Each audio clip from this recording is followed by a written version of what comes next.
Welcome to the Smoke Pit. It's Friday night, come and take a load off. Come sit in the Smoke Pit, it's time for us to show off. It's been a long week, come relaxing, get some laughs in, and let's talk about these brackets. And while we at it, tell me whose Manz is this? Cause I got questions, I'm hoping you can answer it. Get ready, cause you know we gon' talk a lot of shit. It's Makk and Mac, welcome to the Smoke Pit. Welcome everybody to episode 22 of the Smoke Pit. Happy day after Thanksgiving. Happy Black Friday, whatever you're doing. I'm your boy, Mac, aka your boy. And I am bred like a king, made as Kelvin Cayley. Welcome back to the Smoke Pit on this beautiful Black Friday. How's everybody doing out there? Hopefully everybody chilling. Hell yes. Definitely. So before we get into it, let's go ahead and get the sponsors out the way. Shout out to our sponsors. Get the plugs. Go to www.gettheplugs.com. And today and through Monday, they are having a Black Friday sale. 35% off all of your plugs and 10% off the apparel. So go ahead and go to www.gettheplugs.com. There are some wonderful headsets. We just gave a pair away last week. So go get them. They are wonderful. Then, if you music guys out there, go to audioswim.com. $5 a track gets you onto all of the world's premium streaming sites. And if you do need the representation, copyright, they don't do just they don't do just music, they do sports as well. Go to premierelement.com. Shout out to all of our sponsors. So, man, what was your Thanksgiving like? It wasn't bad, man. I mean, it was different. Normally we travel and we go be around our family, but you know, with everything going on nowadays, we just had something here with just us. And it wasn't bad, man. A little small, intimate, chill with the fam, get to talk. Not a whole lot of, extra food, things like that. So I mean, it was small, intimate, great actually. How about yours, bro? I was low key, man.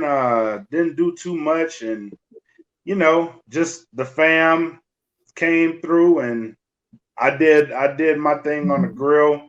I really wanted to roast a duck this year, so I got to do that. I'm happy for that. But other than that, man, it was a low key Thanksgiving. I'm actually very appreciative of it. Actually, I mean, we actually got to enjoy each other's company, our family. You know what I mean? So I was very thankful for that. Yeah. I mean, I think I told y'all my whole gripe with the airlines and shit, right? Like how our trip to South Carolina got canceled, and then they was like, "Oh, if you want to go to Virginia, it's $10,000 or some shit like that." I was like, "Man, y'all fucking wild, bro." Fucking wild. But yeah, so we just stayed here. We were gonna go to California and do it with Apple's family, but California apparently is also dealing with a rise in COVID shit. Yep. So we was just like, let's just sit up just here at the house and not worry about shit. But it's all good. Man. It's all good. We'll just next year to do something. But I will say earlier this week, prior to Thanksgiving, I think it was Monday, we had somebody win a free set of plug wireless headphones. And the reason that person won is because they joined the Patreon. So if you see down there at the bottom, join the Patreon at patreon.com/DatFeelingPodcast, or just go to patreon.com and just search Dat Feeling Podcast Network. I'm sure you'll see us. Join there as low as $3 a month. You can go up to $10 a month, and we just had a meeting on Wednesday to talk about some of the exclusive stuff that we'll be putting out there for the Patreons and the different tiers and stuff. So shout out to all my people who joined at the beta for the $1. See now dividends about to pay off for you, right? So just join the Patreon, the exclusive stuff, and you get a forever discount code at our merch line. You see it right there. datfeeling-podcast.myspring.co, or just go to teespring.com and just search Dat Feeling Podcast, and you'll see our store pop up. That's where all the merch is at for not only the Smoke Pit, but for Wrestling with Thought, Mr. Fuck You on Me, Real Food, In the Den, everything that we got on our podcast network. Just check that out and support the homies, right? Support your boys. Yeah. Now, you all may have been seeing that. What else you got for them before we? Oh no, I was gonna say we had a whole bunch of people that we've invited to certain groups. Me and you individually, like we've been inviting you to these groups. If you've getting these invites from us, it means that we've looked at you in the Smoke Pit and deemed you fittable into these other groups. We think you fit in good there. So if you've getting these invites from either myself or Mac, then that's what it is. We think you'll fit in good in these groups. They're all a part of DFPN. They're all very dope podcasts in their own right. And if you've gotten the invite from us, go ahead and join that group because we think you contribute very well there. You make a great conversation there. So thank you. Yes, for all those who did join, and we're just trying to help the network grow. Just jump in the group, see what it's like. I mean, if it ain't what you feeling, no harm, no foul. We just trying to give everybody an opportunity to get to know everyone on the Dat Feeling Podcast Network on a different level, and just seeing if y'all fucking with us or not. You know what I'm saying? Yeah. No offense. You know what I'm saying? You jump in and you're not a hip hop head and you jumping into this hip hop group. It's no harm, no foul. You know what I'm saying? Right. But I'm just throwing an opportunity out there. You'll be shocked, man. It's not always hip hop. We'll talk about some other shit. 90s R&B, 80s soul. We can bring 80s pop, one hit wonders. Like we're a very versatile group of people. So I think you'll enjoy the time that you have in these groups. Definitely. On that note, I want to introduce something that I actually got the idea of from Mr. Fuck You on Me himself, with his beast. So I have in my hand a handcrafted drink that we are going to call the official Smoke Pit drink. KC, since you're in the group, this might resonate well with you. This is a drink that I have deemed the Jazzy Ratchet. Now, in this drink, we have a shot of in this drink, we have a shot of there's Jack Daniel's rye, so it's whiskey, Kahlua, cream, and Bailey's. Now, this is the ratchet version of the White Russian. Hence, White Russian with vodka. We're going to use rye whiskey with this. Some people may call it a Sneaky Pete. I am going to be calling this the Jazzy Ratchet. So I'll put the recipe in the group later. But shout out to Mr. Fuck You on Me for this one. Very good stuff.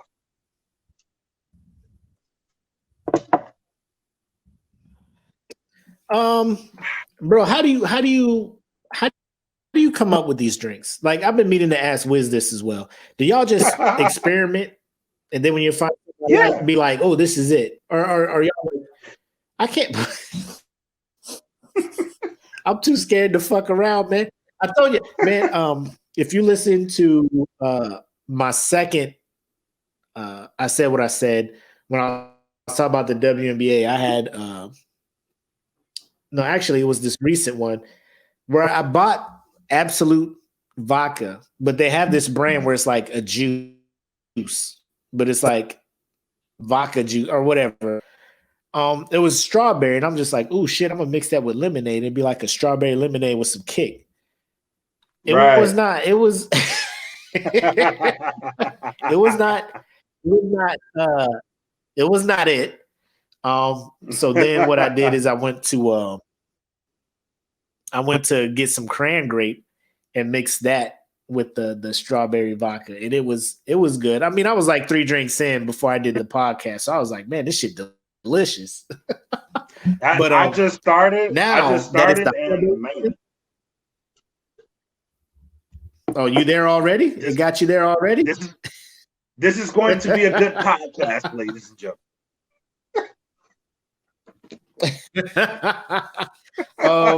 So I just went to, and let me tell y'all, this time of year is when y'all need to hit up the Class 6 if you on a base or whatever commissary grocery store you go to. Scoop they up. Be putting those. You need the packet. You need to stock up on this Sprite cranberry, the Sprite winter cranberry. Stock up on that. Yeah, that mixes so well with everything. So I went into Class 6 here at Luke. Bro, they already knew I was coming because they had the apple crown next to the Sprite cranberry.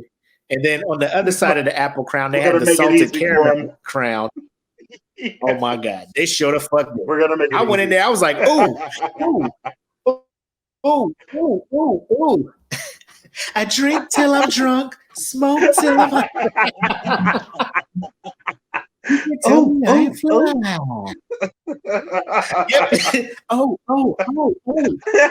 That kind of lady at the cash register was like, them Birdman hands. Yeah, we got your ass. Yeah. I know you came in. You came in with some trash bags, didn't you? Yeah. Go ahead and get the cart. Let me tell you. You said you used the shopping cart in the Class 6 before, right? Did you have any shame in that the first time you did it or no? Actually, I did, because there was always this stigma, and I don't know, like, if me as a young airman, like walking into the Class 6, like it's kind of like looking into the future, like this is going to be your fate. You know what I mean? Like you see the old man walking into Class 6, they don't give a shit. They just go in there, get like 6-7 bottles of alcohol and fill that bitch up, and then walk around like it ain't nothing. You know what I mean? Like, damn, man, ain't no shame. Ain't no one's going to recommend AADD to these people. Nobody. No one. But now it's just like, all right, I am that person. Like, I really don't care anymore. You know what I mean? I really don't care. I'm gonna go into Class 6. I'm gonna get all the alcohol because that shit is tax free. I'm gonna stock up, and we're gonna be good. We're gonna go home. Yep. And you already know. So I got a basket. I ain't get a cart. But I was tempted. That's what it's called. I had a basket. We got a basket. We gotta get a basket. The little handheld shit. The little handheld. I picked up the little handheld shit. We gotta get the basket.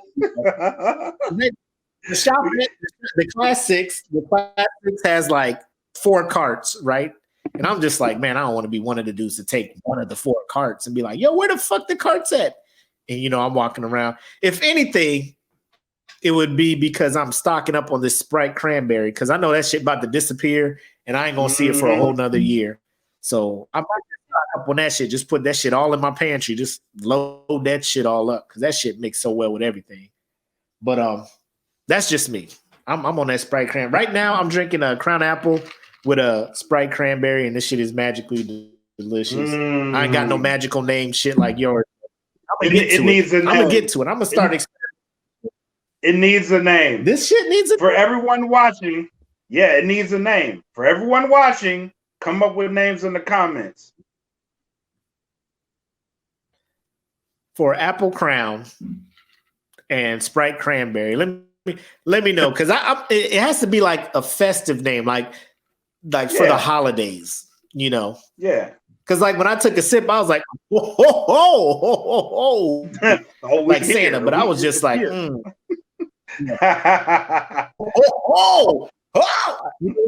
take that sip and you look at it like, did I do something wrong? Like this shit tastes way too good. Like,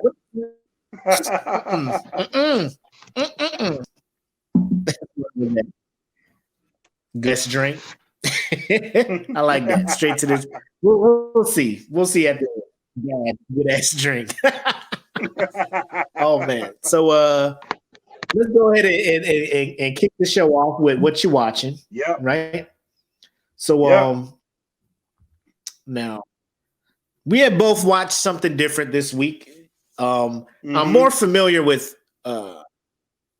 the show you were watching because a lot of people, when we did most annoying characters, there was like one or two people from this show that were mentioned in the bracket, and I think it's a show that comes on the Oprah Winfrey Network or OWN if you have that that network. Streaming it on is it your IPTV Netflix. Or is it on Netflix or no? It's actually on Netflix, and it's called Greenleaf. Yeah.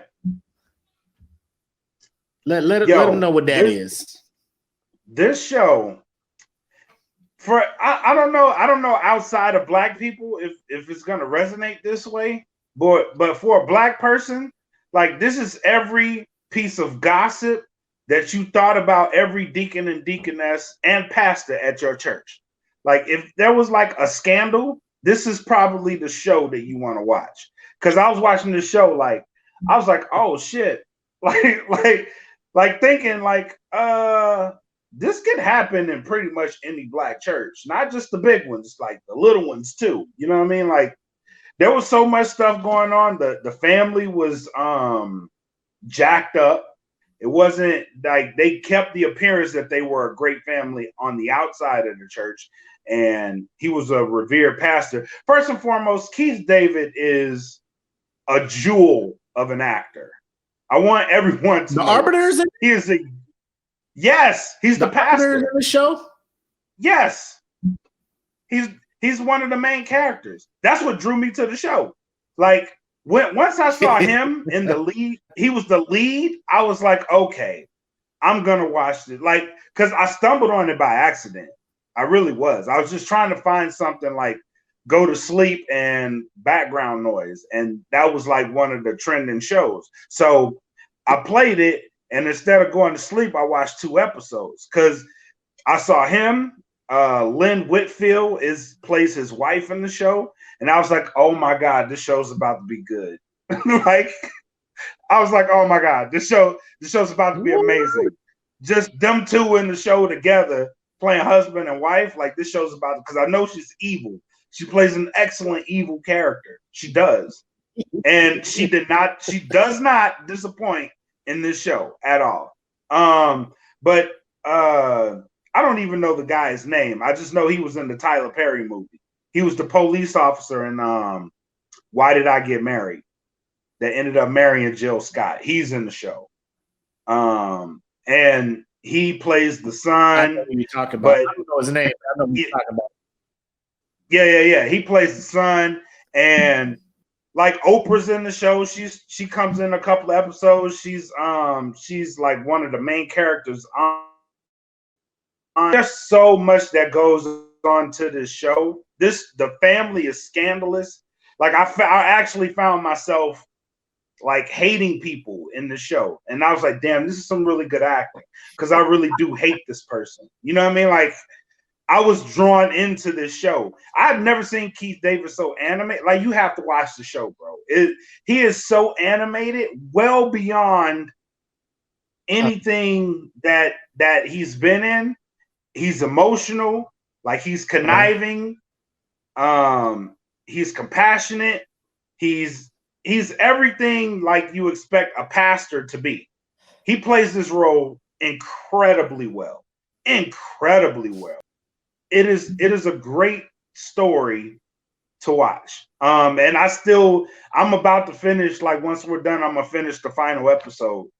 Because I was watching it up until about an hour before we got started. Because I was like, I got to get ready to watch the podcast. But I was almost done. But it's done? Like it's like the end of the season or the end of the series? The series is over. But oh shit. The series is over. They have 5 seasons.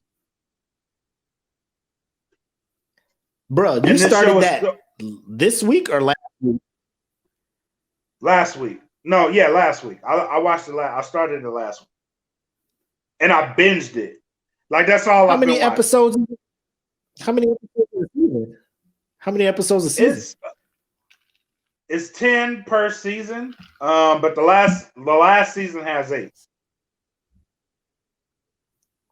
Damn. I might check that shit out. And you know why? Because growing up in black churches, it's not unbelievable. You know what I'm saying? The premise of the show, you could be like, I see that happening. Yeah, it's not. I can see this shit happening.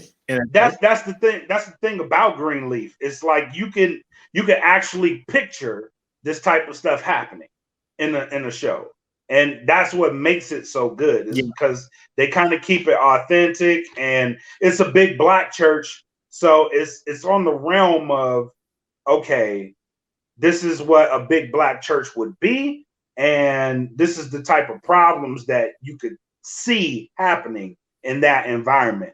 Well beyond the little black church, you can have those type of problems there too. But the big black church makes it magnified times 10 because there's so many avenues that this thing can go wrong. It's unbelievable.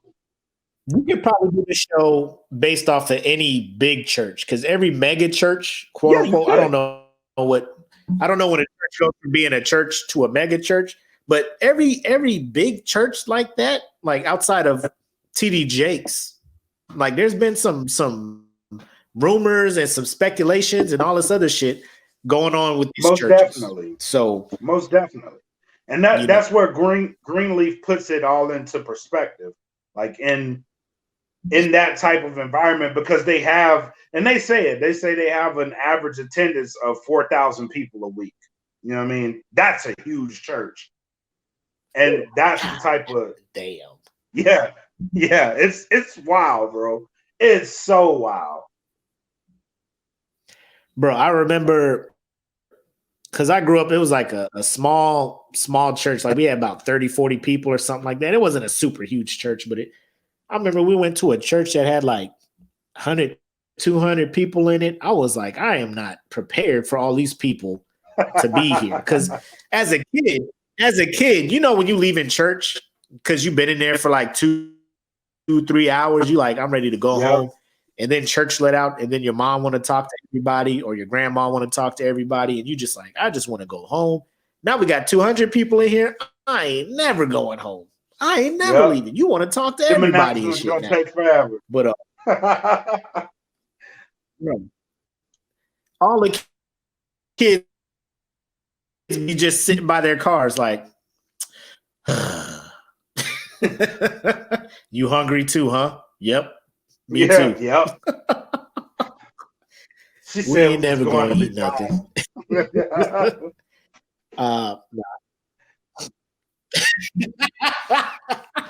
We supposed to hit Golden Corral. That motherfucker gonna be closed by the time she done talking to everybody. Closed. All like, the good food gonna be y'all gone. just come to Golden Corral with us. All y'all come to Golden Corral with us. Yeah, and y'all can talk at the restaurant. Just come with us so we can eat. Shit. But yeah, I'll check that out. Now for me, I checked out the new Kevin Hart, and I only checked it out because one of our pit masters, Joanne Bautista, she posted about it, and I asked her how it was, and she was like, it was okay, you know, and I was just like, oh no, Kevin, like, come on, Kevin. Oh no. Because did you see his last one? The Irresponsible tour? Did you see his last special? No, I didn't actually. I've been off Kevin Hart since. Now let me follow that up with. Now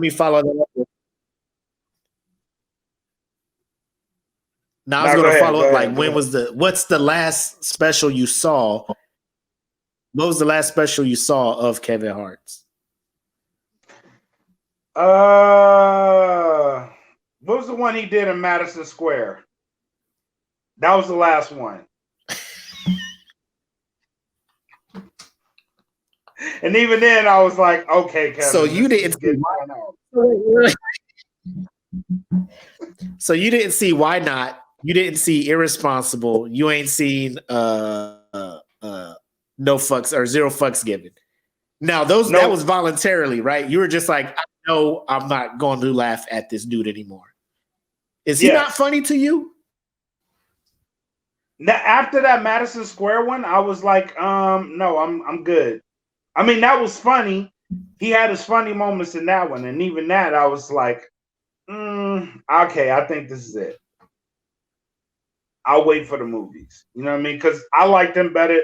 His movies are starting to get better, which means his comedy is suffering because that's how it is. Yeah.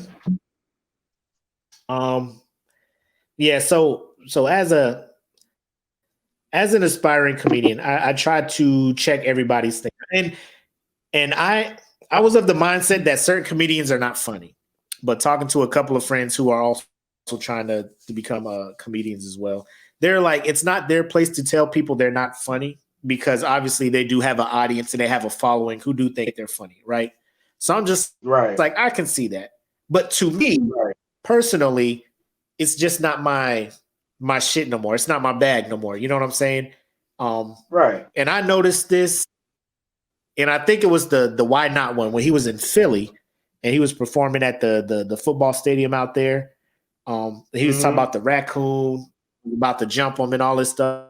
And I was sitting there watching it, and I probably chuckled 2 or 3 times through the hour. And that's not a good ratio. You know what I'm saying? To me, maybe because I mean, but the crowd was laughing, but I was not. So I'm just like, well, maybe it's because he keeps doing the same thing, but it's not like he does it well. You know what I'm saying? Right. Because I'll say Dave Chappelle, and I hate, it feels like a cheat code when you try to compare people to Dave Chappelle because he's like at the top. He's in his bag fully. So when you try to compare people to Dave Chappelle, it's not fair. But I will say Dave Chappelle, the last few years, has not really changed up his style.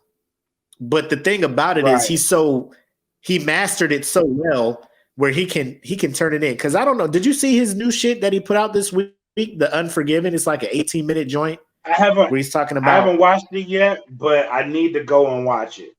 That's on my to-do list. Yeah. Yes. Because it's not a stand-up. Like this man literally shows up to places and will talk about some shit, some real shit, and motherfuckers will be enthralled. Like this motherfucker could probably do a TED talk or some shit, and motherfuckers will tune in and be in awe because he's at that level right now. I will give Kevin Hart this. It was not because I watched it at work during this short week. I just had it on my phone. I had my earbuds in or whatnot. And it was bland, dude. I ain't gonna hold you. I ain't gonna hold you. And I think we talked during the meeting when we had our DFPN. We had our DFPN meeting on Wednesday, and I told you I think the reason it was so bland is because normally people will go on tour and test jokes out each city, right, and depending on the feedback they get after each city, they probably tune it up a bit for the next show and try it out there. So when it's fully mastered, then they're like, now we can record this for our special, for Netflix, for the movies, whatever. With COVID happening, I don't think Kevin Hart was out in the streets doing this shit. You know what I'm saying? I think he's just around his team and shit. Yeah, he was around his team, tried shit out, and they may be biased. And that's the thing. Like, you on Kevin Hart's team, he's paying you to do some shit. Like, are you gonna have the balls to actually be like, nah, Kevin, that wasn't it, bro? Like them shits ain't flying. Right. That's your homie. That's your homie. Them shits ain't. Right. Or I'm hoping that was the case. Or because what I don't want the case to be is Kevin Hart is just so they finna pay me anyway. I don't care. And I'm gonna just do what I do. Because I got my money. Yeah. His comedy, his comedy and mine is kind of like the same. Like we like to tell stories about shit that happened to us, and then we try to we tell it in a way that's funny to us, and we hope it's funny to other people as well. Right. So the story he's telling, I'm just like, it's so repetitive. You know what I'm saying? Like, because he's done it every special. This is his brand. He needs to either figure out a new way to deliver it, or, like I said, just test it around some other people, man. Just kind of not put the special out. Wait till you can get around, do some clubs or something like that. Test these things out. Because to have a Netflix special come out, go ahead. No, I get that, and I wanted to go to Taylor's comment where she said you need the real, you need friends to tell you how it is. Yeah. Because I mean, in the end, if your friends are telling you, nah, that ain't it, you got to know they're telling you that for a reason. You know what I'm saying? Because they expect a certain level of funny out of you, and if you just settle in for, I'm in my house, I just tell the story about, I mean, when you watch it, you could probably just watch some highlights from it or something. But like social media is going in on this dude, man. They are. I don't know if you've seen the funniest meme, and I feel bad saying it's the funniest meme, is when they got that scene from the Joker when he was up there doing his stand-up routine that wasn't funny, and they were like, "This is Kevin Hart's new stand-up," and it was. I was like, "Oh my god, this is real! This is so real!" Because that's exactly how I felt. Like I got these people are in his house as he's performing this. You can't not laugh at the man's jokes if you're in his house watching him do stand-up. You know what I'm saying? I gotta eat after this, man.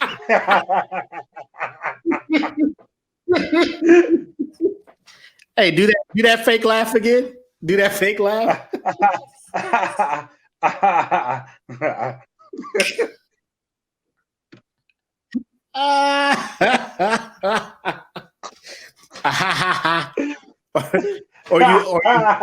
or you overdo it like Jamie Foxx did when he was roasting that one comedian.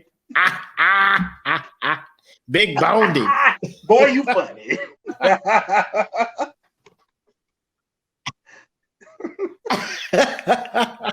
Some shit like that. It just wasn't good, man. It wasn't good. I'm gonna just say that. Like, some people may find it hilarious. To me, it wasn't good because I knew what I know what he's capable of, and I'm just sad that this is what. But yeah, that's on Netflix too. So if y'all want to add to the streaming numbers like I did, and Netflix just hit me up today. They're just like, we saw you just finished Kevin Hart's No Fucks Given. That's when you what do know you think about it? That's when you know it's bad. The company coming out. Netflix never asked me what I thought about it. Yeah. Netflix never asked me what I thought about a show. Are you okay? Like, I got a pop-up notification. A whole pop-up. It was like bloop. I was like, oh shit, Netflix dropped a new thing. They're like, hey, you just finished Zero Fucks Given. What are your thoughts? Or how did you like it? And I just swiped the notification off my phone like, nope. I don't want to hate on a motherfucker, but at the same time, I don't want to tell the truth. I don't want to tell you the truth.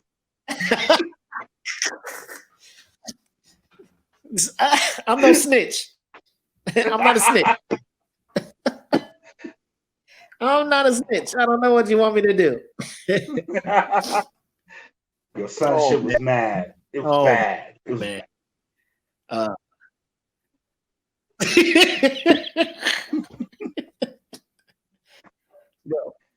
And then it looks like you're hating. You know what I'm saying? It looks like you're hating if you say that. You know? You can't. You be like, so I guess you're funnier than this nigga. Like, no, I'm not saying that. I'm just saying I know where he can I'm just be at saying. in Yeah. this way. Yeah. So how does that feel? Like looking at it, like you're on your journey, right? You're on your journey. How does that Right. feel when you see Right. someone of that magnitude like bomb like that? Does it give you hope actually? Like anyone can have a fucking bad night.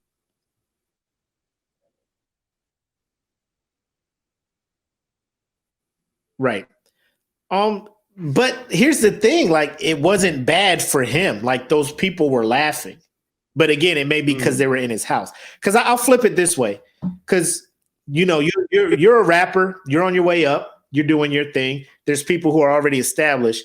How do you feel when like an established rapper drops a raggedy ass album and you're looking at it I like, hate it. here I am on my way I up. hate it. I fucking hate it. I'm gonna be honest. I hate that shit. Like, cause I'll give you case in point, right? Busta just dropped one of the greatest albums of the year, right? He just dropped a great album. Extinction Level Event 2 is a wonderful album, right? In between that, Busta has had a series of fucking ducks, but we're going to disregard this because he's an established artist. That shit pisses me off because you've known this man has dropped about 5 horrible albums in a row, and no one's stopped him from doing this shit. Now I'm glad they didn't because Extinction Level Event 2 was a great album. But why do you not tell them, son, this shit is trash? Work on your shit. I mean, that's cool. Don't have a bunch of yes men in your corner. Like Taylor said. Taylor said, have real friends in your corner that are going to tell you the real. You know what I mean? Like, have people in your corner that are going to tell you, bro, this shit is trash. Don't drop it. Okay, cool. Maybe I need to work. Now, I think that'll hold everybody accountable. Does it mean I respect you any less? No, I actually respect you more because I don't want you sullying your name with this horrible shit that you're about to put out into the universe. Right. Yeah, because I look at somebody like when Kevin Hart was at the top, he was one of the people be like, yo, he's gonna go down as one of the greats. Because you look at people like Nas, right? Like Nas was crushing shit. Then Nas started dropping some shit. You're just like, what the fuck is happening here? What are you doing? Like, what are you doing, Nas? And then he'll come back. The crew has had massive conversations about Nas that, like, if we brought the crew on here for the Nas conversation, Nas might not be your favorite rapper. Right.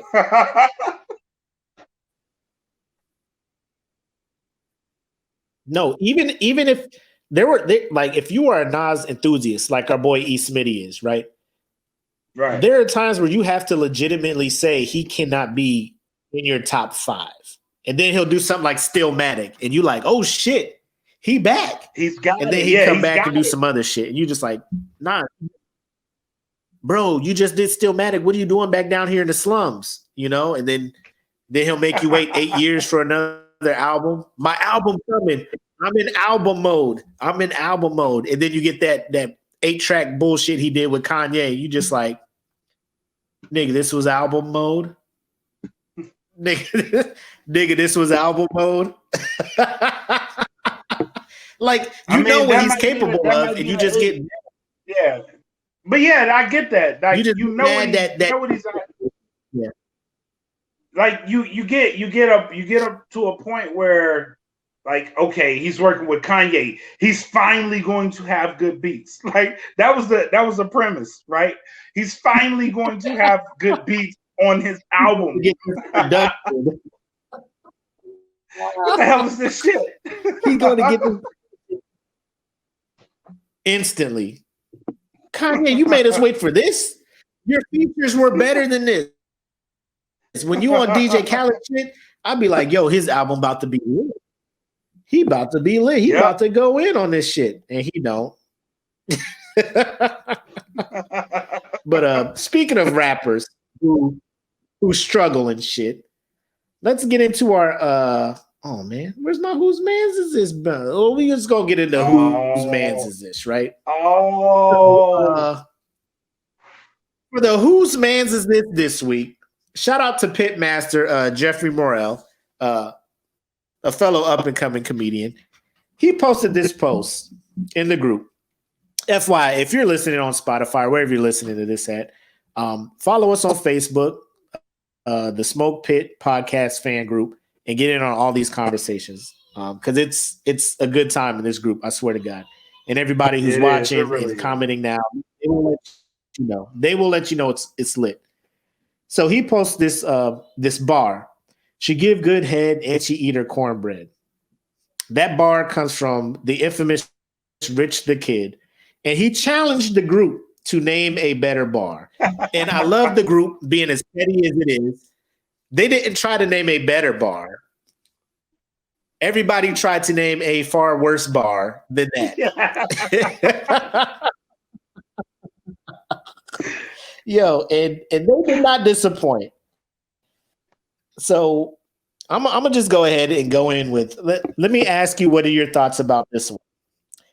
From previously known rapper from St. Louis, signed with Ludacris and DTP at the height of their reign, none other than Chingy. And it's from his hit single Right There. And he opened, I think, the last verse with "Give me what you got for a pork chop." How you feel pork chop about that? You got to say it right. You got to say it right. Pork chop. Give me what you got for a pork chop. That was his exact saying. What does that mean? What does that mean? All right, so like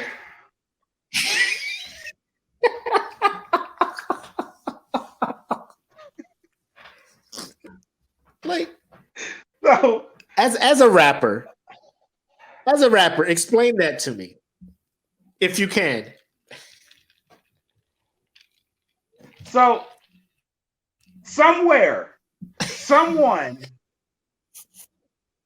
in a recording studio said, "Okay, my brother, it is time for you to level up." And he said, "Give me what you got for a pork chop."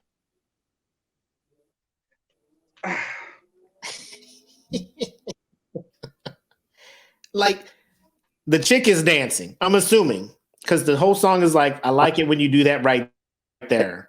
There. I'm sorry, Chingy. There. I like it when you do that right there. Making your hips, whatever. So the chick is dancing, right? And he's like, "Oh, I like the way you're dancing." So at the end of the night, he's like, "Give me what you got," which I'm assuming is, "Let me smash for a pork chop."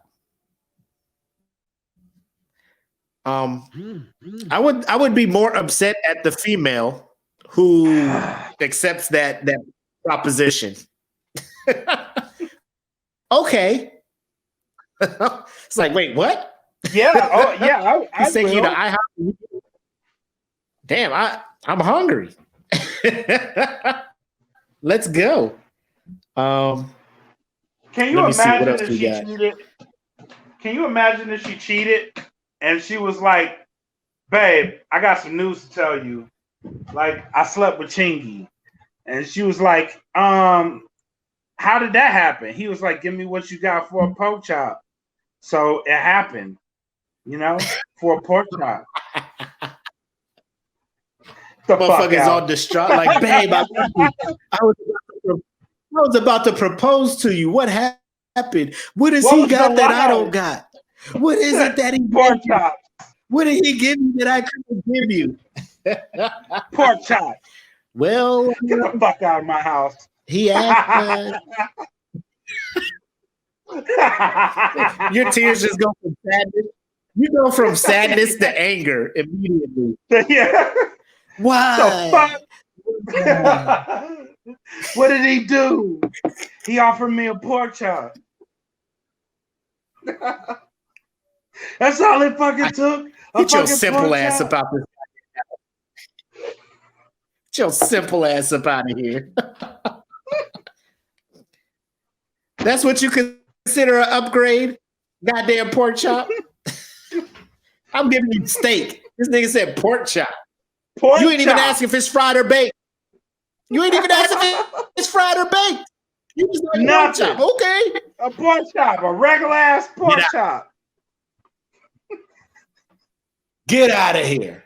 Get the, like Martin would say, get the stepping. Get the stepping. Pork chops is $4.35 at Bash's, motherfucker. What the fuck is wrong with you? Okay. I got another one from another St. Louis rapper who was on top of the game early 2000s. And this song I actually loved, right? Like the beat came on. I was like, this is my shit. So it's from Nelly, from his first album, Country Grammar. And it's the single EI. And it says, I'm a sucker for cornrows and manicured toes. Who is out here getting manicures on their toes? I thought that was called a pedicure. Is it not when your toes get done? It is. It is. However, I will let Nelly slide for the verbiage. I'm willing to let that slide. Why? Because of the beat? Well, no, not because of the beat, because Nelly wasn't the type of person back then that would just be all up in a nail shop. I don't believe that. So the fact that he fucked that up, nigga, I would ask. But we know now that it's pedicures. But Nelly doesn't strike me as the type of person that just like, I'm gonna go hang out in the nail shop with my chick while she gets a pedicure. I'm willing to let that slide. You don't think Nelly gets manicures? At that age, no. When he made the song, no. Now, yes. Nigga, I will tell you, in high school, given the people that I was seeing, this is before Apple. So Apple, if you're watching, this is before you, okay? So don't get it twisted. I had girlfriends who would want money who to get their nails done, right? So they'd be like, yo, again, I need $25 to get my nails done because $25 was a full set. And then I'm just like, bet. And then she's like, I also want a pedicure, so I need this extra money. I'm like, what the fuck's the difference? And then they explained it to me. So even back then, I knew manicure, pedicure. Like manicure is the hands, pedicure is the feet. So the song came out. I knew it was wrong. But like I said, the beat was so dope. I'm just like, I mean, the girl's still dancing to it. I'll fucks with it. It's whatever. Fuck it. I mean, yeah. It's whatever. Yeah, given a time frame, I would say yeah. But now, if he said it now, I'd be like, man, come on, dog. You messed with Ashanti. You know better. Ashanti ain't teach you the difference. Because I mean, it's not that hard. Because I tried to redo the lyrics with pedicure. I'm a sucker for cornrows and pedicure toes. Like it still would have went. It still rocks. Yeah, you know what I'm saying? Rocks. It still would have went. But like somebody left a comment and said that he just learned that word and he wanted to use it in a sentence. He wanted to use it in a rap. Yeah. Which is also believable. Manicure, that's dope. I'm gonna kill him with this. My lyrics will be off the chart. My wordplay is ridiculous. Watch this. Watch what I do with this. Hold on. So if we're talking about shitty ass lyrics, we got to talk about the boy 2 Chainz, right? Oh my god, 2 Chainz is the master of fucked up lyrics. Shout out to Pitmaster Mike Stovall. He was like, 2 Chainz song. She got a big booty, so I call her Big Booty. Yeah. I'm like, on the face of this lyric, I mean, it's rational, right? Like if somebody had a big head, I'd be like, "Yo, what up, big head?" Yeah, So she got a big booty, so I call her Big Booty. I call her big booty. She got a And big booty, so I I call let her it big booty. I let it slide because the beat. I think that was from the birthday song, right? She got a big booty, so I call her Booty, so Big I call Booty. her big booty. Yeah. I think so. All I want for my birthday is yeah, that's the joint. So I let it ride because like that shit come on in the club. I'm just like, bro, just give me the hook, give me this beat, and give me the hook, and I'm in there. Like ignore all your and then Kanye spazzes on that shit a little bit, but you know, I just be like, 2 Chainz, this is what I'm expecting from 2 Chainz. I'm not expecting Nas level shit, Jay-Z level shit, no. Most Def, Talib Kweli. I'm not expecting it. 2 Chainz give me no. ratchet ass music, and I'm gonna be good. Yep. One of my favorite 2 Chainz lyrics ever is me. Like I walk around the house singing this shit, and it ain't got nothing to do with nothing. I just love the lyric. He was like, aye, Captain. I'm high, Captain. I'm so high, me and God napping. And I don't know why I like that lyric so much, but that shit just be like, that shit put me on 1,000. I love that lyric. I have no idea why. Cause that beat, that motherfucker, Chance the Rapper, no problems. Yeah. You don't want no problems with me. That's my shit, bro. Because when he started spitting that verse, that's where the breakdown in the beat came, and it was just the choir singing. He's like, "Hi, Captain. I'm high, Captain. I'm so high. Me and God napping. This is my song. This is my passion. I took night classes. Yeah." You don't want no problem with me. Hey.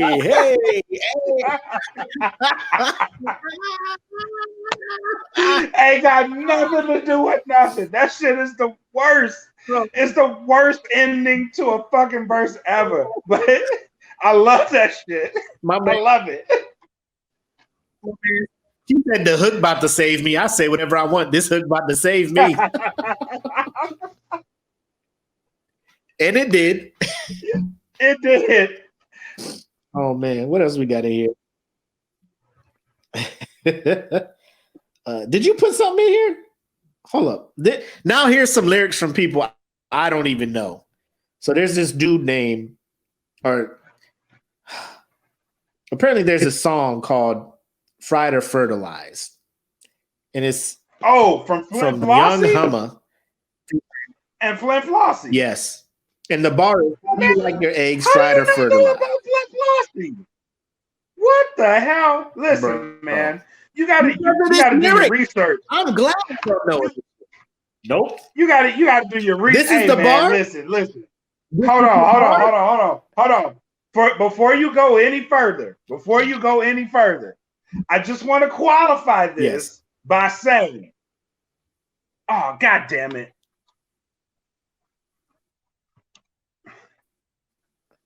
By saying what? I can still hear, bro. Oh, you can still hear me? All right. I want to qualify this by saying, I can hear you. Okay. I want to say that Flint Flossie is one of the best dancers ever in the history of dance. I see you now. Your video back. So wait. All right, cool. You talking about rapping, and you talking about, but he danced good. What is? So we let this slide because he can moonwalk or some shit? What's happening? Oh, he left. Flint Flossie? Is this a legit thing? Let me know. I've never heard this. Do I need to listen to this song? I don't know. We'll wait for Black to get back in here. Another 2 Chainz joint. I wish a nigga would like a kitchen cabinet. Why are we letting this slide? For all of us who listen to hip hop, listen to rap, why do we let this shit slide? 9 times out of 10, it's the beat. Because we out of here drunk, listening to this shit in the club. We just like, yeah, it's whatever. Just bring the beat, bring the hook in, for everybody can just jump in and sing this shit. I will say this. Nicki Minaj, I respect your hustle. I respect your grind. I respect all that shit. I respect how you were topping the charts and you're bringing female rappers back. I respect all of that stuff. Nicki, I respect all of that stuff. I respect your grind. I respect setting records as a female MC. But what I will not do is allow you to keep spitting lines such as this. My man Fool, he just ate. I don't duck nobody but tape. Yeah, that was a setup for a punchline on duct tape. Oh, we got our rapper back. How you feel about them bars, bruh? Fire or nah? I hated that bar ever since they did that shit. Hated it.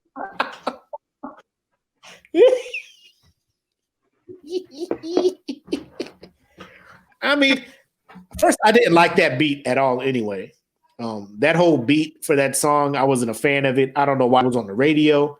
I don't know. Like, it to me, it was not appealing. So it was already a horrible beat, a simple ass boom, boom, boom, boom. And she up here like, my man Fool, he just ate. Yeah, I don't duck nobody but tape. I'm just like, oh my fucking God. Oh my God. Oh my God. She's rich. She's rich. And she out here with these Dr. Seuss rhymes. Oh God. Like she didn't even have to explain it. Can we highlight 80s comment? Can we highlight 80s comment? Because this is exactly how I felt. I was hurt. He was like, I was hurt. And then I was hurt when he heard it. I was hurt. I couldn't fuck with the beat. The beat was too simple. Like, I mean, there's worse beats out there, obviously. I agree with AD with Drake and Wayne saved that song. I think hell Drake no, Wayne ain't saved that song. Wait. Wayne did not save this song. Wayne has some equally ludicrous fucking bars in it. Drake did, but that's because he went first. Oh no. Drake went second. Do you want Wiz to come in here and light you up, talk about his boy like that? I don't give a fuck. I'm from Louisiana. That nigga shit was trash in that goddamn song. We know this. I don't give a fuck. Because Wayne can have some bars in here. Wayne can easily have some bars in this bitch. Wayne has bars, but he has some fucking horrible moments. This song was one of his not so great moments. This was almost one more from the group. Word. That shit. Because bitch, I'm my bomb. Tick. He lucky I was in Korea when that song came out because I was all about it. Because I was just lit. Soju. Play that shit. Play Get Money. I'm going to lose my shit in here. DJ, if you play Get Money.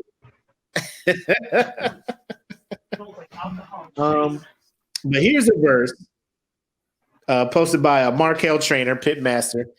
And he went to old good and faithful DMX, who was always good for some shit to make you scratch your head. He goes with the classic bar. I got blood on my hands. There's no remorse. I got blood on my dick because I fucked a corpse. How you feel about that?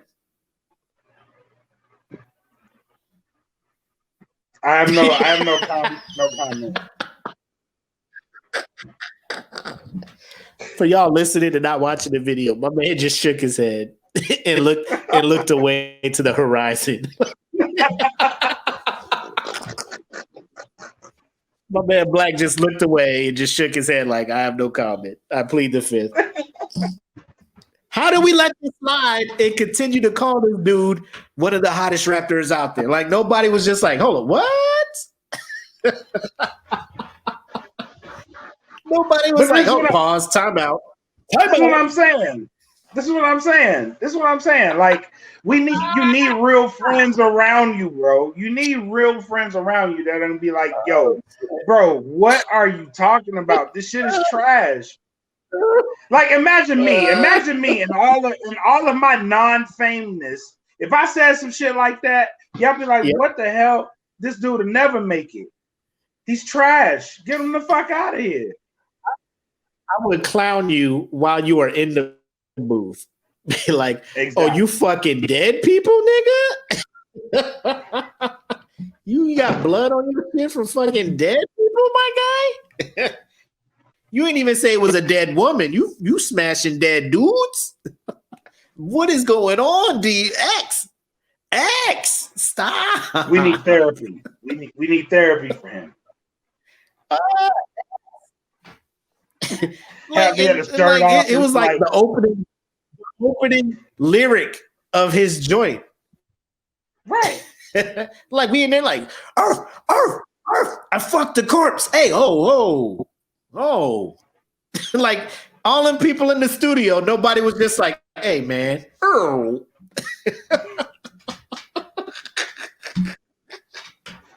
Nobody? Have him looking like the Snuggle Bear and shit.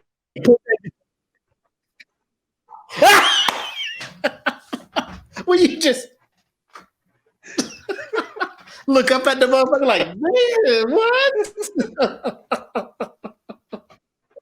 Oh, shit. Hey, put that new DMX in. I don't get it. I got blood on my hands because there's no remorse. I got blood on my dick because I fucked a corpse and I... Oh, wait a minute. Wait a minute. Wait.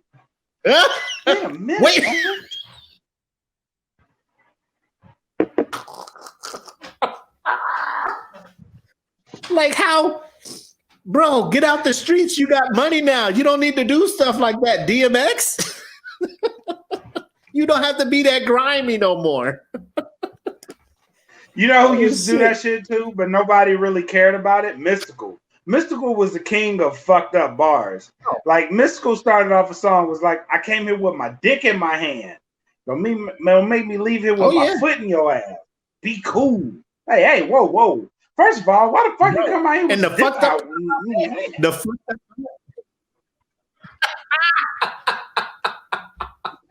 The fucked up part, the edited version that came out on the radio. I came here with the mic in my hand. Don't make me leave with my foot. And I was just like, oh, because he's a rapper. So he came out on stage. And then I bought the CD. Bounce. Do. I'm like, oh, here come my part. I came in with my dick in my... I was like, oh, shit. What? I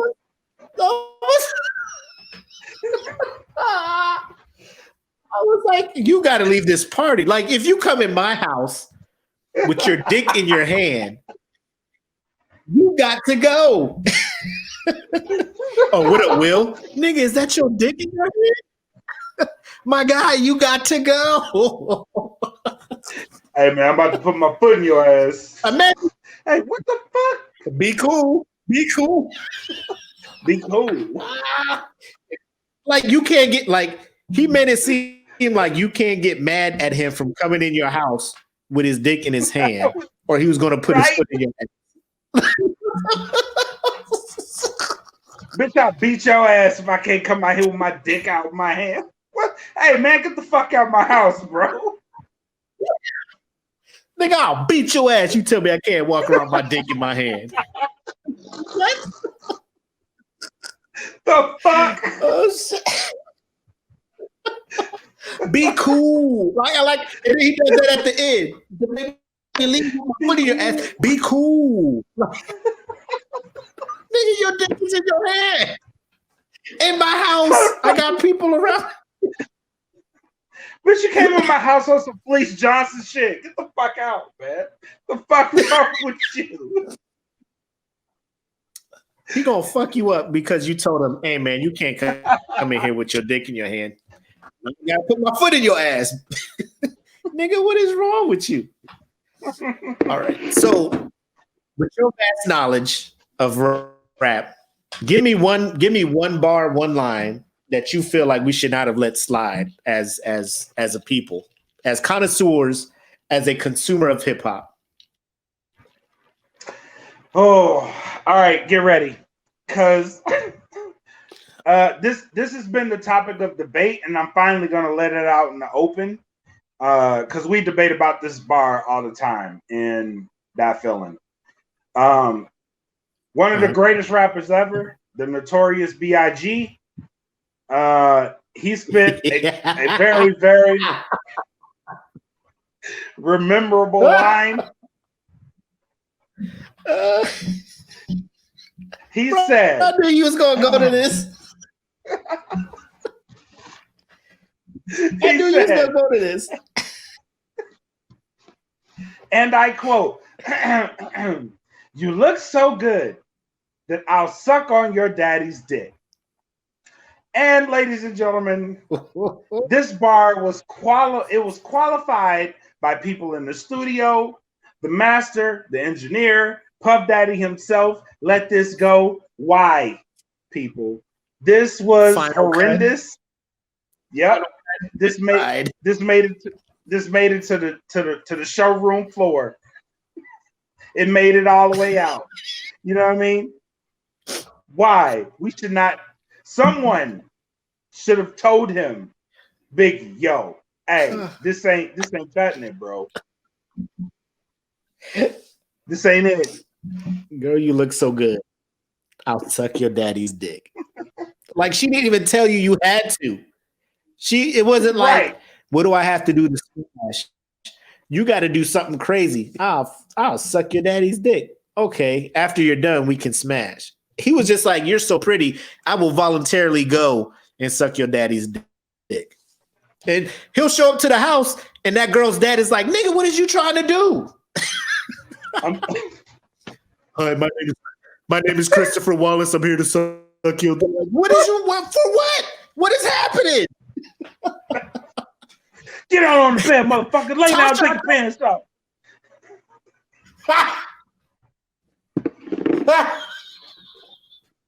Can you imagine that shit? Some dude just knocking on your door because your daughter look beautiful. Hey, are you? You got a beautiful daughter. Let me suck your dick. Like, whoa, what? What kind of rapskillion are you bringing home, girl? You got to stay in your room. If you have niggas react like this, goddamn, I'm scared to leave the house now. Right? I'm scared to leave the house. I don't know what he's about to run up on me. Hey, yo, you Novelin's dad? She beautiful, dog. Let me get that shit. Like, yo, whoa, man. Chill. I got one. I got one. Daddy at? You're fine where your daddy at? Let me get that dick. Like, whoa, what? What? What is that? What? What is going on? I'm not even comfortable here anymore. Shout out to KC. He said that about Faith Evans at her finest. And I used to agree, man, like Faith was my boo for a while. Like when she did it, as soon as I get home and all that shit, I was just like, bro, she bad. But I have never seen a woman so beautiful where I would consider fellatio on her father. With her dad? No. Yeah. And I'm pretty sure the dad would be against it as well. That's just me guessing. I got a bar from whom some would say was probably one of the better lyricists in the early or late 90s, maybe late 90s. Cannabis. Some of you may know that he had, I know where this is going. beef with LL Cool J. They were going back and forth, and Cannabis retorted with a bar. And correct me if I'm wrong. I'm going off the top. You may have more cash than me. Let me Google the lyric. Okay. And this is from what I remember. Now you may have more cash than me, but I bet you don't have the skills to eat a nigga's ass like me. And this was a response to a diss track. You do not have the skills to eat a nigga's ass like me. Yep, that's exactly what was said. And here's why I have such a big, because this isn't like Nelly shit with the manicured toes, right? Because you could have easily just put a B in front of that to be like, you ain't got the skills to beat a nigga's ass like me. And I would have been like, shit, he fighting. Yeah, true. For him to just roll with eat and like Black said, be in the studio with the engineer, his crew, all that shit, and he in the booth spitting like this is like later in the song, so he's been spitting bars the whole song, so people hype, get his ass, get his ass, get his ass, and then he round up that shit with, but you ain't got the skills to eat an ass like me. Niggas was just like, like, you know, the whole record scratch thing. Like nobody was just like, hey, pause, bro. Like you trying to be like, grimy. You sounding real not grimy. Hey, just put a B in front of that. Just say beat a nigga ass. Nah. Because I'm grimy, so I meant what I said. What? I meant what I said. What? It make me want to get that sound bite from Russell Westbrook when he was doing that interview after the game, and he was like, "What? Y'all niggas tripping? What? I'm leaving. Y'all niggas tripping. You ain't got the skills to." And this was a response. Get the fuck out of here. He was serving this back to LL for a response. LL heard that shit and was probably just like, I'm gonna just let him take this L on this. I'm gonna just let him run with this and let him take an L by the community, because like this was one of the rare bars when this battle was going back and forth where I was just like, this nigga lost this bar. I did not let that slide. I was just like, oh, he lighting them up. He lighting them up. Wait, what? L. Sorry, that is an L. But you ain't skilled to eat a nigga ass like me. But that's what I got. You got any more bars that come to mind, or are we going to get into this next topic here? You know what? Let's get right into the house meeting. Let's go right into it, because you know what? Out of all this group is getting so much greatness out of it week by week that it's getting harder and harder to figure out what the house meeting is going to be, because all of these posts have been on fire this week. It's been amazing to see. So, what did you pick for a house meeting? For the house meeting, who posted this one? The Cartoon Network versus Nickelodeon lineup. Trying to see which one had the best roster of shows.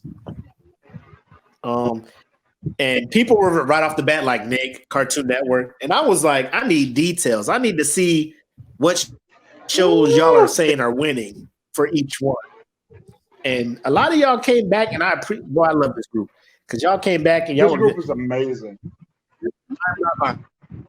Line by line. And I'm just like, this is what I'm here for. The debates. Yep. I love it. So are we gonna do it? Are we doing a live bracket right now? Is that what we're doing? Let's do it. I don't know if it's a bracket. It's more like a head-to-head matchup. All right, well, let's do it. Because It's Cartoon Network versus Nickelodeon. So let's do this live right now. Cause I went ahead and printed this thing out. I'm gonna let y'all know my picks as we go. You down? You down? I'm down. You know what? Everybody share it because this is like history. This is history in the making. This is a live fucking bracket. We got 32. We got 30. It's 16 to 16, right? Or 32 and 32? Is that what we got? 10, 11, 12, 13, 14, 15. It's 20 and 20. 20 and 20. That's 20 and 20. Share this shit.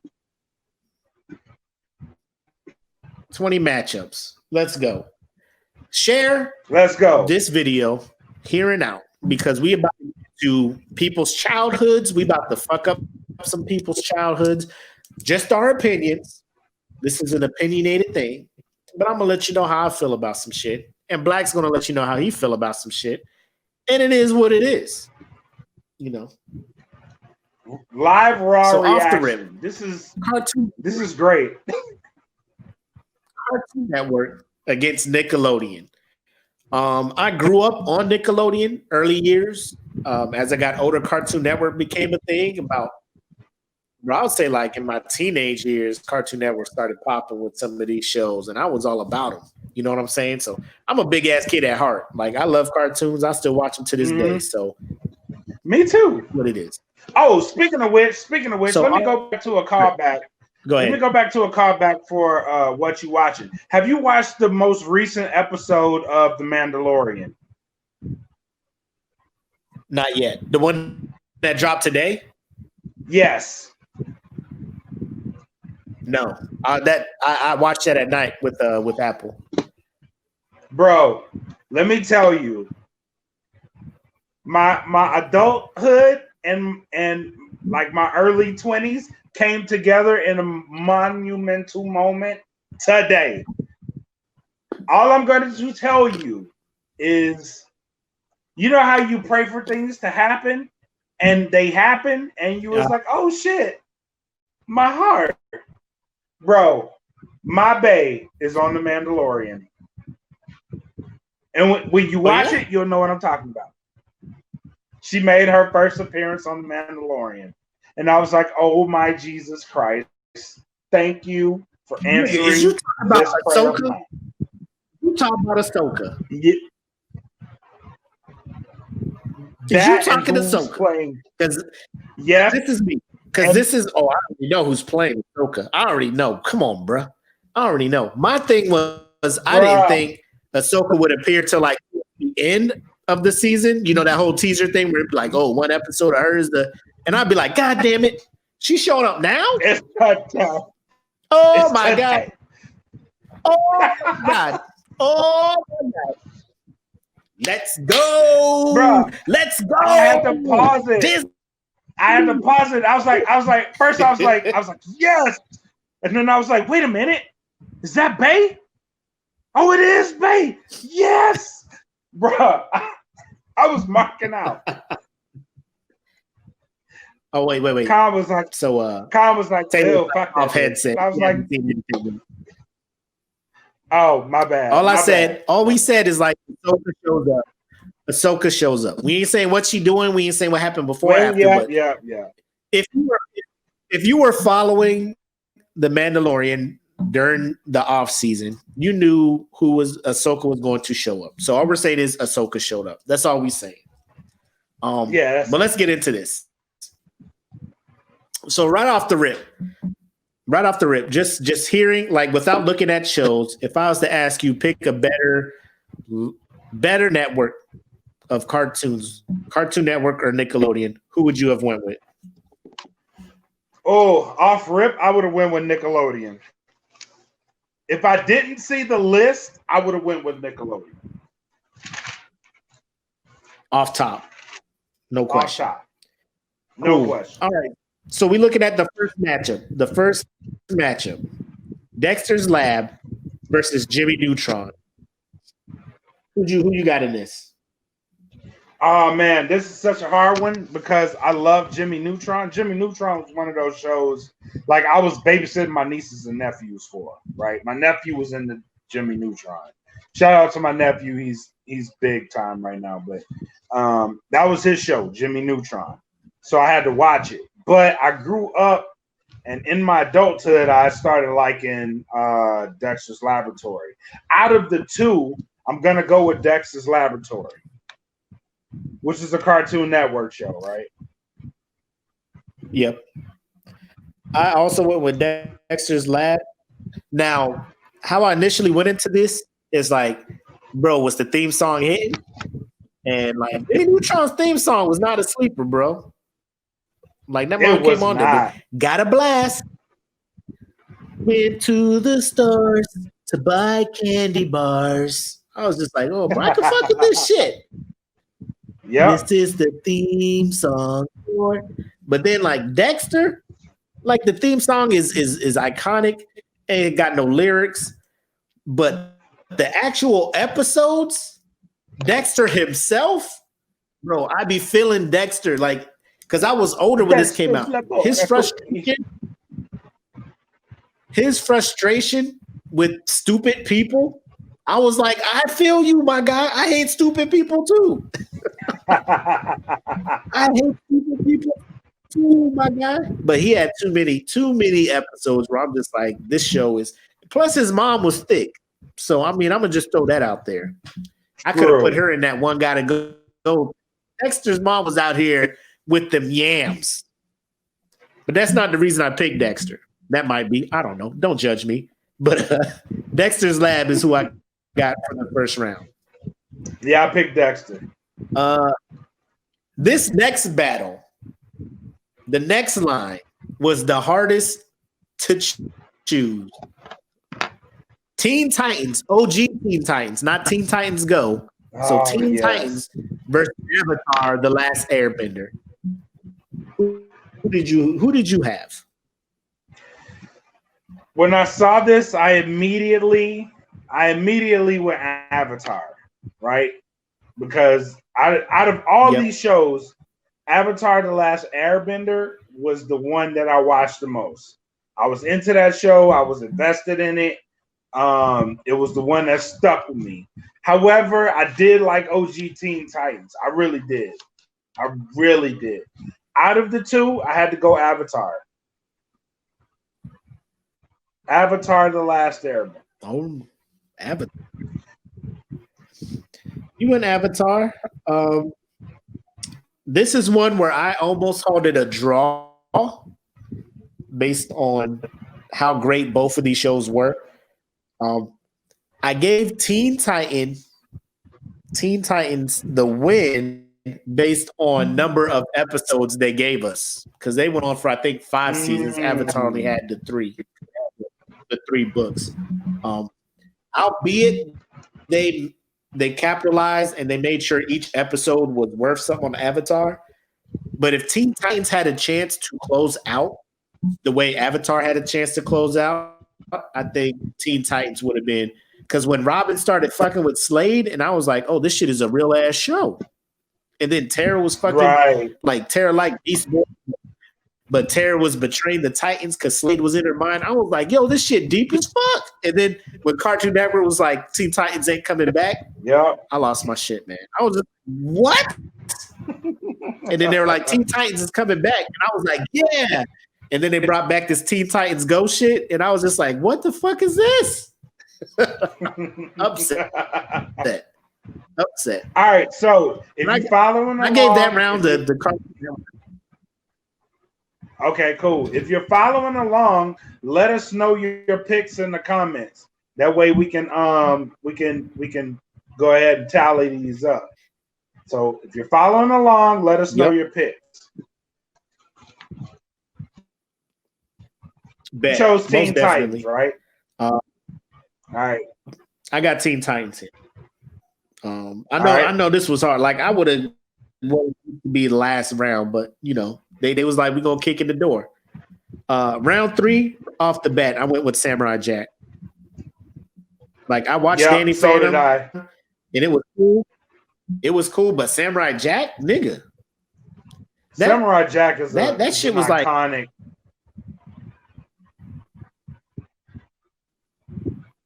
Yes. Samurai Jack is probably the first anime that a lot of people watched, really.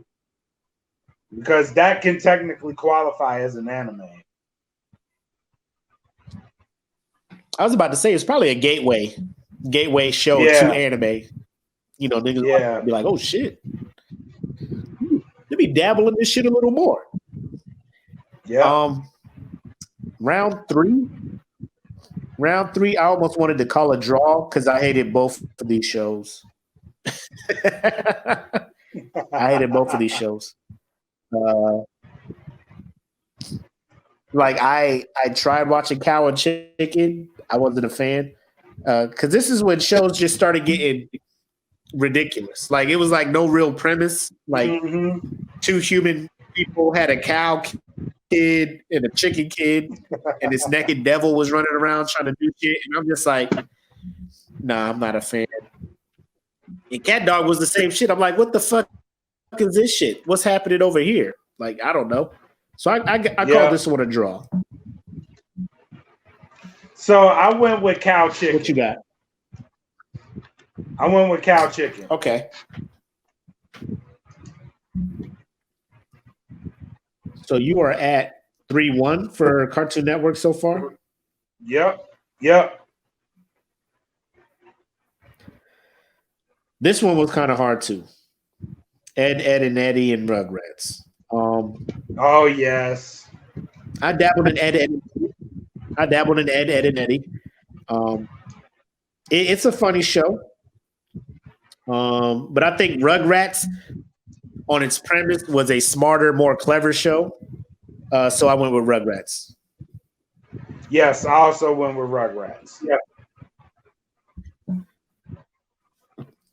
Cool. Courage the Cowardly Dog and Invader Zim. For some reason, my kids fuck with Courage the Cowardly Dog. Bro, hands I thought down, he was annoying. Courage. Invader. I loved Courage. Oh, you picked Courage? Yeah, I fucked with That's Courage. your dude, huh? Yeah, I fucks with Courage. Yeah, I went Invader Zim. But like I said, it was one of them where like either one could have won. I couldn't have been upset. But me personally, I went with Invader Zim. I didn't want to call this a draw because I didn't want to keep copping out with draws. I wanted people to be like, oh man, pick somebody. So I'm gonna pick people. Yeah. Powerpuff Girls and Fairly Odd Parents. This one was not close for me. OG Powerpuff Girls is it. Yep.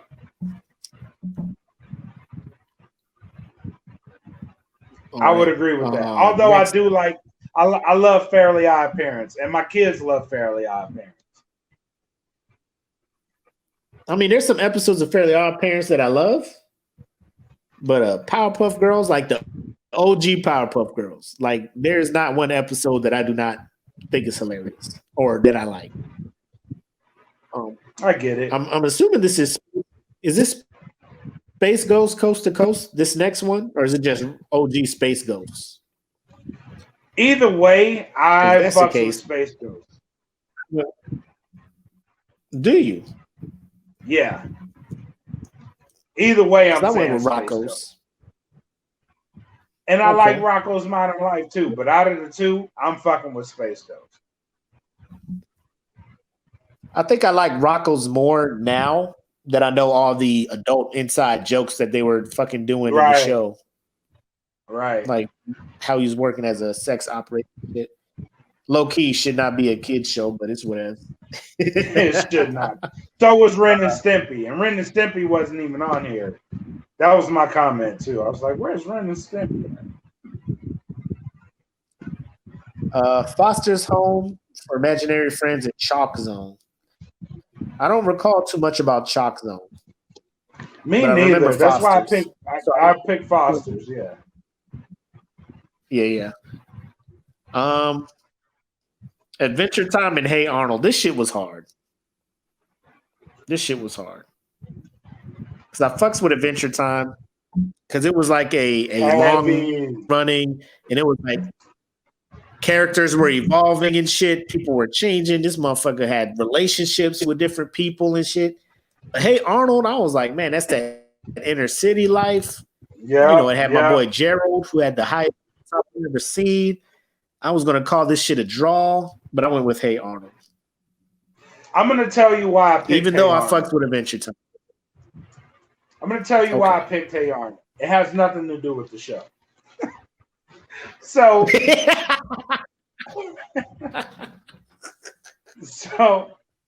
go ahead.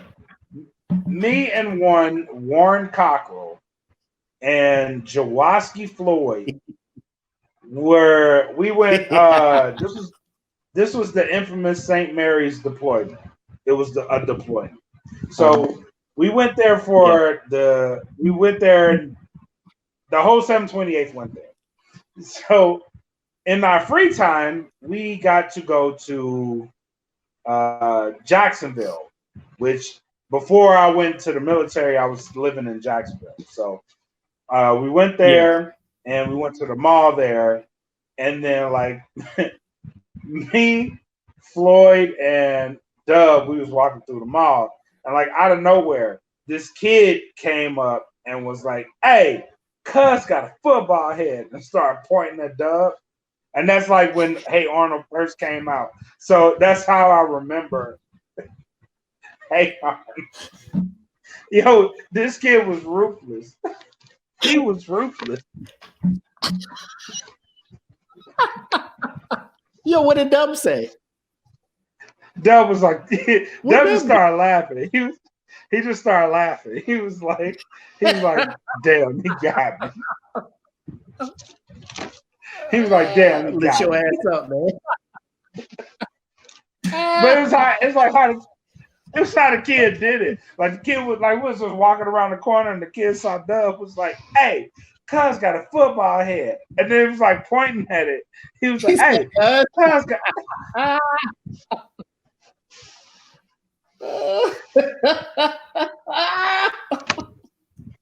I'm glad I did not go with y'all on this shit, man.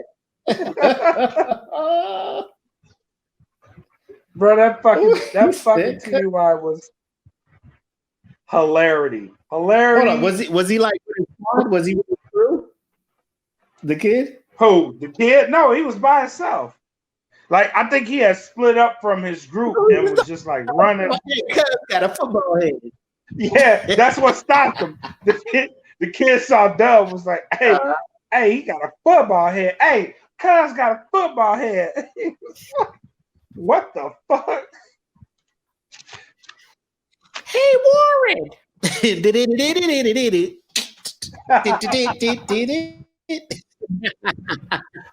But I wouldn't have let that shit go. Now that I know that shit, every time I see him, I'm gonna be like, "Hey, Warren, football head ass dude." Oh man! So now we got regular show and Angry Beavers. I fucked with Angry Beavers, but regular show was on a whole nother level of shit, man. I think because I was older watching regular show, I was able to understand more of the fucking comedy and shit in it. Yeah. And Angry Beavers was more like slapstick comedy shit, so I went with regular show. I went with Angry Beavers. Because out of the two, I thought you didn't fuck with No, I did, but I thought Angry Beavers was funny. To me. Okay. Grim Adventures of Billy and Mandy versus All Grown Up. That's the next matchup. I tried so hard to watch All Grown Up because I liked Rugrats. Yeah, because I liked Rugrats. But I just couldn't get into All Grown Up. I don't know why. Yeah, I couldn't either. I couldn't either. Like it didn't hit the same. So I went Grim Adventures. This was the first one. I like Grim Adventures too. This is the first one I had a tie because I couldn't pick between the two. Okay. But I did like Grim Adventures. So you got a draw here. Yeah. All right. Steven Universe and Wild Thornberries. Who you got? Wild Thornberries. I love them. I went Steven Universe. Oh, really? Again, that's one of them shows like, yeah, bro, Steven Universe is deep as fuck. That shit deep as fuck. Like they're like my kids put me on, and then like new episodes would come out because like this came out when we were in Korea, so like the show would come out like random ass time. Like they'd be asleep, and I'd be like, I'm watching a new episode of goddamn. I'm staying up to watch this new Steven Universe shit. Ben 10 and Legend of Korra. As much as I make fun of Legend of Korra, it is a very good show. Like I dabbled in Ben 10, but there's like different shows of Ben 10, like Alien Universe and like a reboot and all this other stuff. Legend of Korra. OG Ben 10 was dope. I went with Legend of Korra. Was it? I went with Legend. Yeah, I went with Legend of Korra, but Ben 10, and this is me growing not growing up. This is me watching Red and Bell's kid Caleb, and his favorite show was Ben 10. So I ended up liking that show a lot because of him. So I had to go with Korra because I like Korra, but Ben 10 made it hard. Yep. Next joint, we got Johnny Bravo versus Rocket Power. Now, I love Johnny Bravo, but I feel like nowadays I cannot say that without people looking at me like, so you like harassing women? Rocket Power was cool, but I got to go with the OG. He was one of the OG cartoons. It was him, Dexter, and Powerpuff Girls. I fuck with Johnny Bravo, man.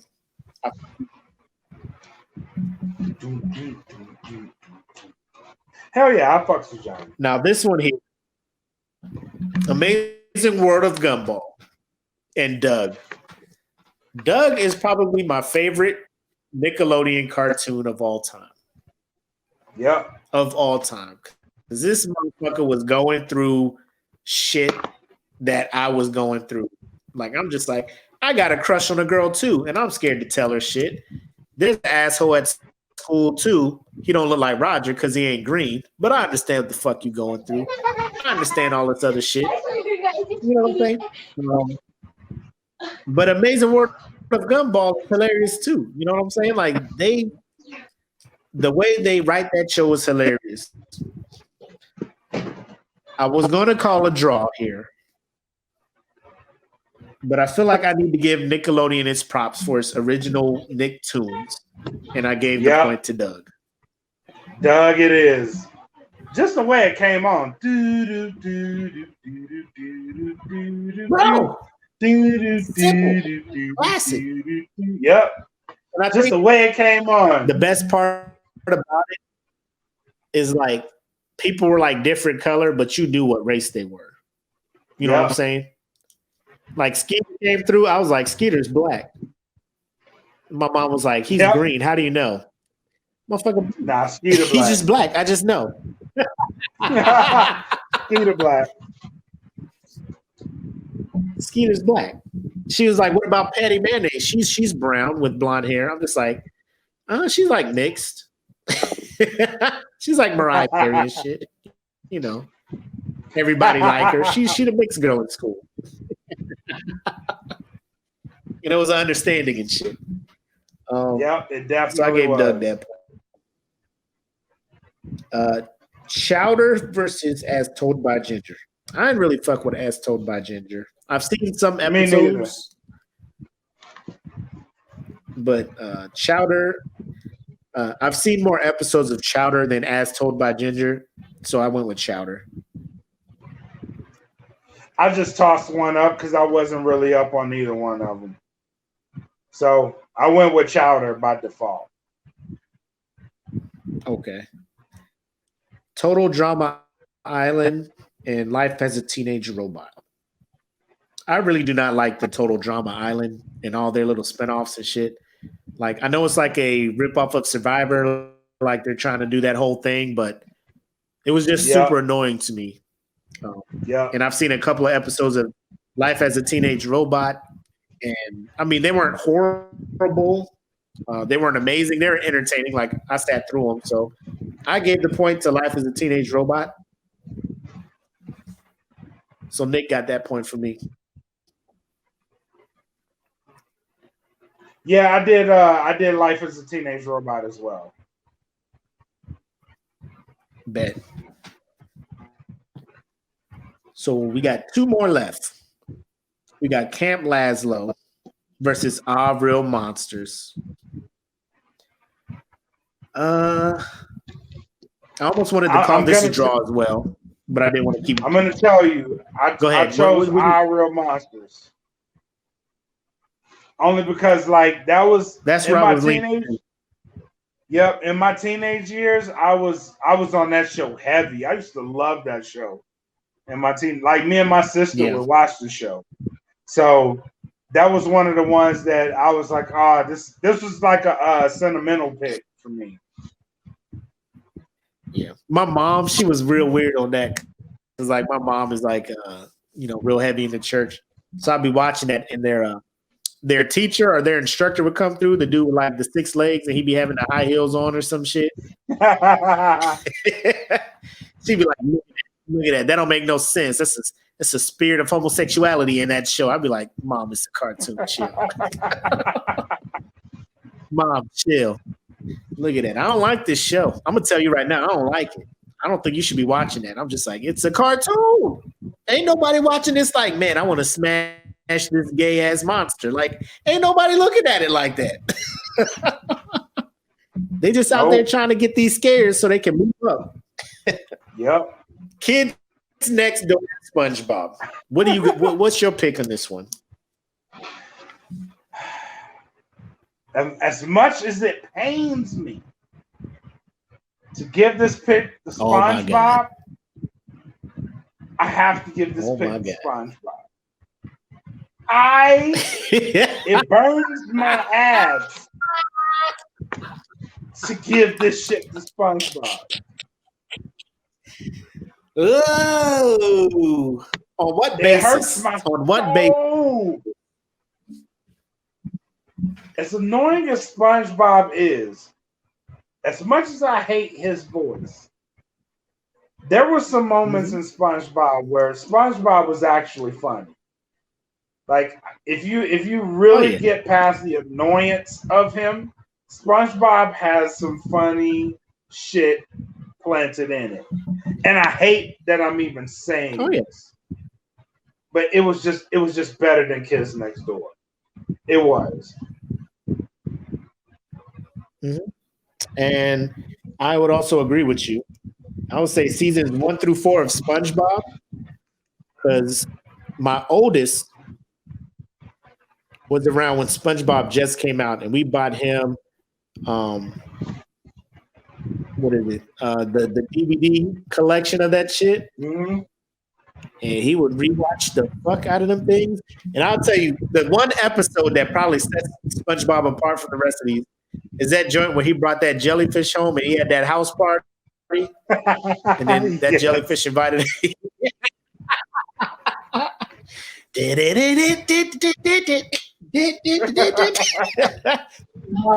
I was like, yo, that's enough. And them jellyfishes was just like, the party keeps going, fella. Yeah. Sit your bitch ass down. We partying all night. Yep. Shit. Hold up. Let me count these tallies because I thought Cartoon Network was going to run away with this shit heavy. You won't believe what I got.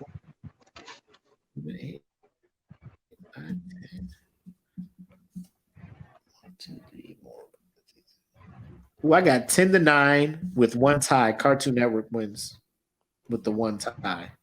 The cow, chicken, and cat dog. It's the one tie I got. So that's what I got. So I have 10-9 with the draw. And Nickelodeon one or Cartoon Network one? I have Nickelodeon winning. Oh shit.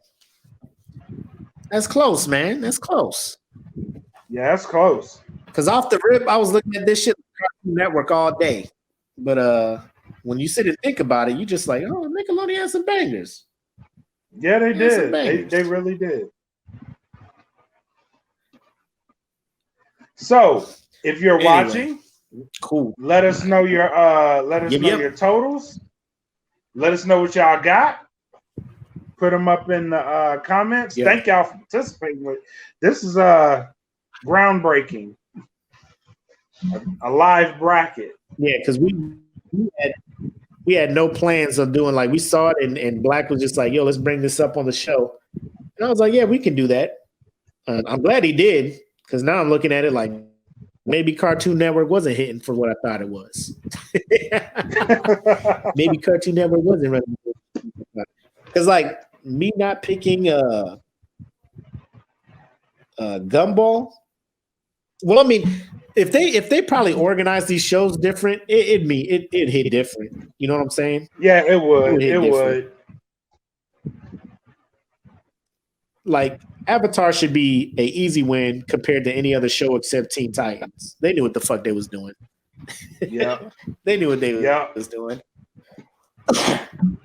But if you're listening, just make sure, like I said, follow us on IG at SmokePit That Feeling, or on the join our Facebook page at the SmokePit podcast fan group, and just jump in and join the conversation. You'll see the post. Just let us know what your score is, and I'll post mine in there when we get done with the show. And you can also, if you're listening, follow us on YouTube. Just go to YouTube and search That Feeling Podcast Network, and you'll see the channel pop up. Also, if you're watching and you're listening, whatever, just go there and just hit us with a subscribe. You know what I'm saying? We're trying to hit 100 subscribers so we can get our own URL, which can help us get our videos out better. So I know we got over 800 people in the group. We have people watching, we have people listening. Just head over to YouTube, just hit a subscribe on there, and help us grow a little bit. Help us grow and get our name out there. Yes, please. Cool. All right, my boy. You got any final thoughts or final shots? Anybody you want to be petty at the last minute? Anybody you want to thank? No, I really want to thank the group, as always. You guys make this group what it is. This week was, for That Feeling Podcast Network as a whole, one of our highest rated weeks that we've had in a year. So thank you guys. It doesn't go unnoticed for all the likes and shares and comments that you guys do. It really doesn't go unnoticed. Just do us a solid. Subscribe to our YouTubes and follow us on Instagram and participate in the convos there, because we are more than just a Facebook group now. And that is very much thanks to you guys. So just follow us on this journey that we're going on.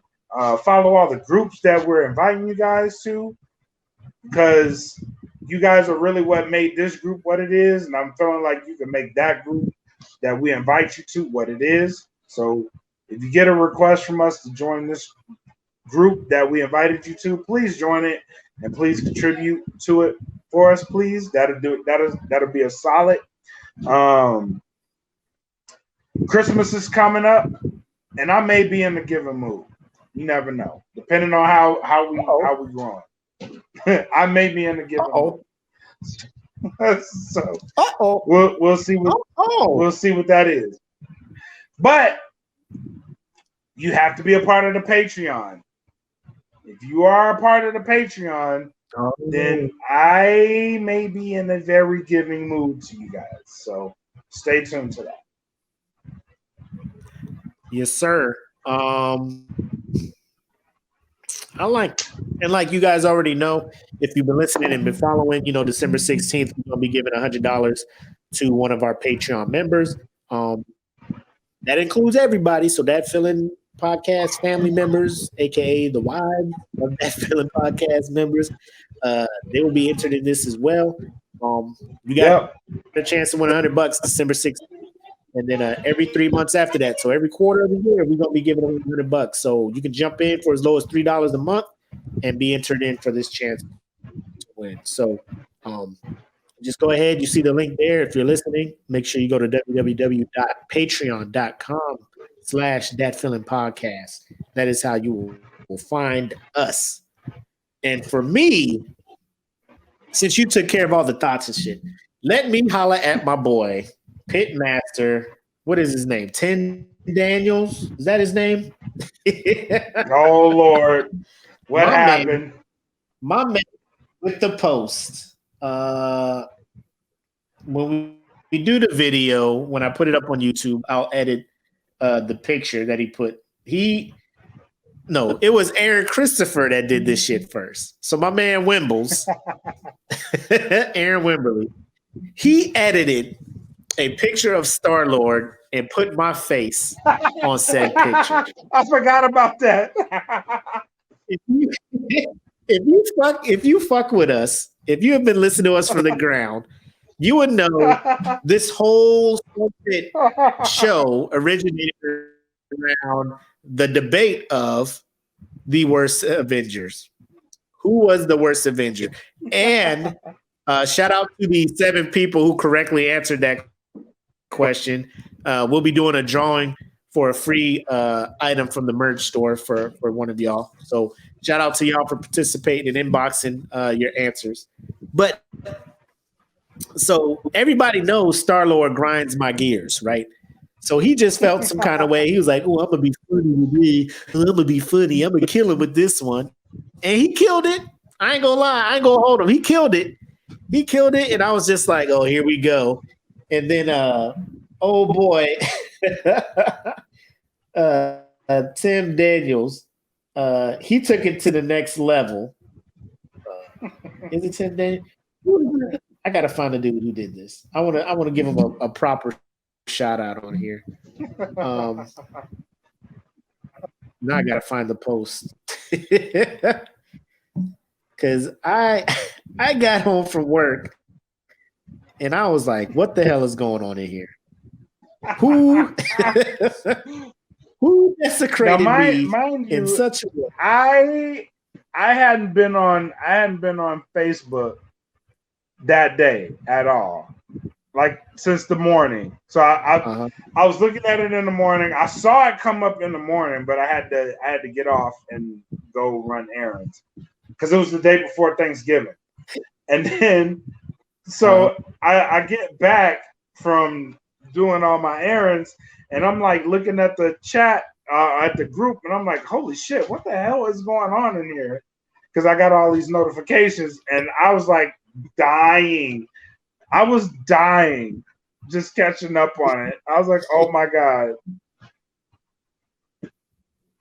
Yo, so Timothy Paul, that's the Pitmaster I'm talking about. Timothy Paul, shout out to you using the Reface app, and he put my face on Star-Lord doing the dance battle at the end of Guardians of the Galaxy. And I was like, oh my God. The Reface, yeah. Whatever that app is, it does such a good job. I was like, I don't like where this thread is going. I don't like where this thread is going, guys. But this shit was hilarious, man. So shout out to my man Wimberly and Timothy Paul for that, man. It made my day, man. I'm glad to see this group, continue to do shit like that. Yeah, and just have fun, man. Just have fun. Y'all be having fun in here, and I love it. Oh man, Eric Johnson. EJ's like, it was a stealth betrayal. Yeah, I think man. I didn't think y'all want to know what betrayal looks like. This is it. Yeah, y'all want to know what ultimate betrayal is? This. Like I didn't do nothing to him. I was just like, he just woke up one day. He was just like, "Well, I'm gonna roast his ass," and I was just like, "What did I do, Wimbles? What did I do to you? I didn't do nothing." Yeah. Bro, I'll be doing giveaways and shit. What do I do? What more do you want from me, man? What more do you want? I'm in here partying, motherfucker. What you doing? I was partying. Oh man, but yeah. So just know, Payback's a motherfucker. I got some editing skills as well, so y'all be on the lookout. y'all be on the lookout, cause shit about to go down. That's all I'm gonna say. No, but I appreciate y'all keeping it lit in the group, man. I love y'all for that. Yeah, that was good. That was good. So unless you got something else, we go ahead and cut out. Nah, man, I got nothing. Go ahead and sign us off.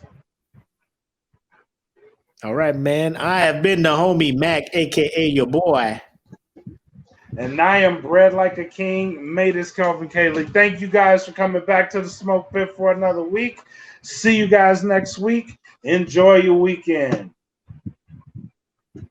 Peace out. Welcome to the Smoke Pit. It's Friday night. Come and take a load off. Come sit in the Smoke Pit. It's time for us to show off. It's been a long week. Come relaxing, get some laughs in, and let's talk about these brackets.